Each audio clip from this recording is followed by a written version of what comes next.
جی، تو ہم بات کر رہے تھے کہ ماہ شعبان کے جو روزے ہیں وہ نبی پاک صلی اللہ علیہ وآلہ وسلم نے ارشاد فرمایا کہ رسول اللہ صلی اللہ علیہ وآلہ وسلم نے فرمایا جب شعبان کا مہینہ آدھا رہ جائے تو روزہ نہ رکھو کرو۔ تو فقہاء کرام نے 15 شعبان کے بعد روزہ رکھنا مکروہ قرار دیا۔ ہاں، چند صورتوں میں مستثنیٰ ہے کہ آپ رکھ سکتے ہیں، کہ کسی کے ذمہ اگر قضا روزے ہیں یا واجب کے روزے ہیں کفارہ وغیرہ کے لیے، تو وہ پھر وہی ایام میں بھی رکھنا چاہے تو رکھ سکتے ہیں۔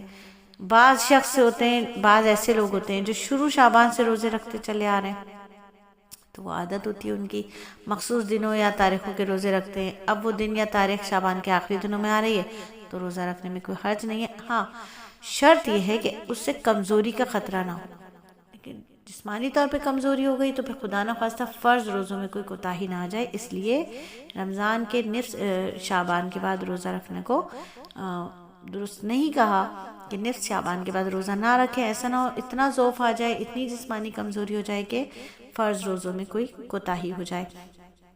نصف شعبان کے بعد روزے کی کراہیت کی کیا وجہ ہے کہ حکیم الامت مولانا اشرف علی تھانوی رحمۃ اللہ فرماتے ہیں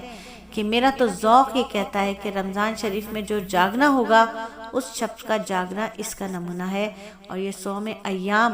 رمضان شریف کا نمونہ۔ یہ جو روزے ہیں یہ رمضان شریف کے نمونے کے طور پر رکھے جانے ہیں کہ ہم نے اس طریقے سے رمضان میں کی ترتیب بنانی ہے، تو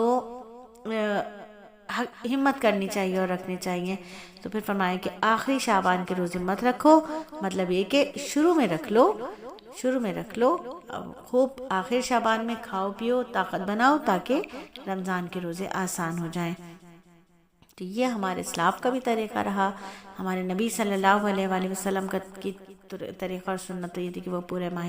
شعبان کے روزے رکھا کرتے تھے، لیکن امت کے لیے آسانی والا معاملہ ہے، تو ماہ شعبان میں روزے رکھیں، مغفرت مانگیں اللہ سے، رحمت مانگیں اللہ کی برکتوں کا سوال کریں اللہ سے، اللہ کی رحمتوں، اللہ کی مغفرت کا سوال کرنا ہے اللہ سے علم مانگنا ہے، اللہ سے علم کی معرفت مانگنی ہے۔ یہ تمام چیزیں ہم نے ماہ شعبان میں اس کی پریکٹس کرنی ہے، اور انشاءاللہ ماہ رمضان میں ہم خوب طاقت کے ساتھ چاق و چوبند ہو کے خوب عبادت بھرے روزے رکھیں گے انشاءاللہ تعالی۔